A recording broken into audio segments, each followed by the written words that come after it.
हुए हमारे जितने भी धर्म ग्रंथ हैं ना, इनके अंदर बहुत गहरा तत्व छुपा हुआ है। शायद आप में से कभी किसी ने ध्यान दिया, क्योंकि उसके लिए बहुत सूक्ष्म बुद्धि की आवश्यकता होती है। ये भगवान राम 4 ही भाई क्यों थे? 3 या 5 भी तो हो सकते थे। हमारे हर चीज का रीजन है। 4 भाई किस बात के प्रतीक हैं? 4 पुरुषार्थ, धर्म अर्थ काम मोक्ष। श्री राम धर्म के प्रतीक हैं, लक्ष्मण जी काम के प्रतीक हैं, मोक्ष के प्रतीक भरत हैं और अर्थ के प्रतीक शत्रुघ्न हैं। इसीलिए लक्ष्मण ही वन में क्यों गए राम के साथ? क्योंकि कामना या काम जो है सदैव धर्म के साथ संलग्न ही रहना चाहिए, उसके साथ पृथक नहीं हो सकता, तभी वो सन्मार्ग पे रहेगा।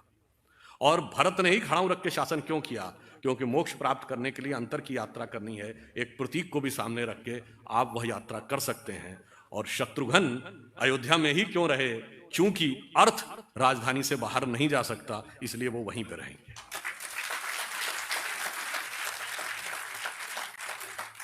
हर चीज का अपने यहां एक आधार है। अब एक और बात मैं कहता हूं, रामायण में 3 स्त्री पात्र हैं जिनको एक ना एक अवसर पे दंड हुआ है।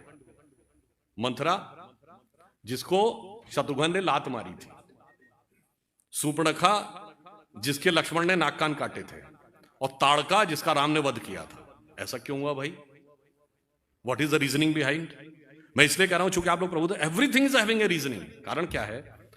मंथरा लोभ की प्रतीक थी, तो अर्थ जब लोभ का दमन करेगा या उसका तिरस्कार करेगा तब वो धर्म सम्मत होगा। सूर्पणखा वासना की प्रतीक थी, तो काम जब वासना को विद्रूप करने में सफल होगा तब वह धर्म के साथ होगा। और ताड़का अहंकार और शक्ति की प्रतीक थी, उसका तो साक्षात संहार ही होगा और वो धर्म ही करेगा। इसीलिए आपने शायद कभी ध्यान न दिया हो, राम रावण का संघर्ष होता है तो रावण के 10 ही सिर क्यों थे? 5 या 15 क्यों नहीं? 20 या 25 क्यों नहीं? और एक सिर कटता था, दूसरा काहे उगाता था? उसका कारण यह है। और अगर रावण के 10 सिर थे तो रावण का नाम दशानन क्यों था? 10 मुख वाला। उसको 10 शीश, 10 ग्रीव, 10 कंधर, दशोदर कुछ भी कह सकते थे। उसका कारण यह है कि 10 की संख्या के पीछे लॉजिक यह है कि हमारे शरीर में 10 इंद्रियां होती हैं। दशानन यानी 10 इंद्रियों की बहिर्मुखी पिपासा, the extrovert tendency of all the 10 senses. और जब भगवान एक सर काटते थे दूसरा उगाता था, इसका मतलब किसी इंद्रिय की एक इच्छा पूरी करिए, immediately it gets replaced by other, even God can not stop it. इसलिए राम उस रावण को मारने यानी धर्म का तत्व उस 10 इंद्रियों की बहिर्मुखी पिपासा को नष्ट करता है। पर वो उत्पन्न कैसे होता है? राम के पिता क्या नाम है? जब 10 इंद्रियों को रखने की क्षमता आती है तो हृदय में वह तत्व उत्पन्न होता है जो 10 इंद्रियों की बहिर्मुखी पिपासा को नष्ट करता है। इसलिए रामायण की कथा हमारे अंदर भी घटित होती है।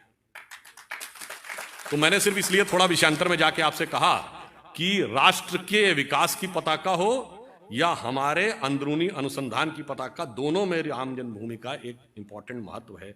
और हमने आने के बाद देश में यह एक बड़े बदलाव के लिए का एक बदलाव शुरू हो रहा है, जिसे समझने के लिए सूक्ष्म दृष्टि चाहिए। और मैं ज्यादा समय न लेते हुए यह कहना चाहूंगा कि आप सभी प्रबुद्ध हैं। आपकी भूमिका इसमें क्या होनी चाहिए? अक्सर क्या होता है कि हम